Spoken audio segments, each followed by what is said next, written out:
Did you see over your decades working in law enforcement that operational tactical approach to a car stop evolve over that time because of violence against law enforcement? Well, yes, since I've been doing it, was 30-something years ago, it was always tactics approaching a car, no matter how nothing changed. But the more you hear about shootings and the more violence against the police, the more the police are going to take it. They're even more heightened, which means they are going to be approaching the car in a different way, a different perspective. It's the reality of what they're approaching. Some people may say, well, that's their job. It's not their job. It's not their job to be shot. Their job is to protect themselves, protect the public. But when you're approaching a vehicle or approaching a situation, what policemen will look at is people's hands.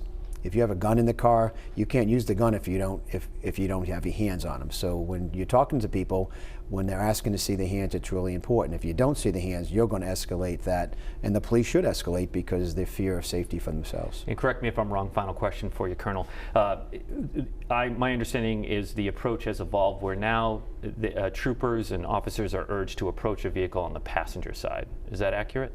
It's true. It's evolved where the passenger side, most important, not just for safety from somebody in the car, safety from traffic. A lot of police officers get hit on highways and roads from people unintentionally.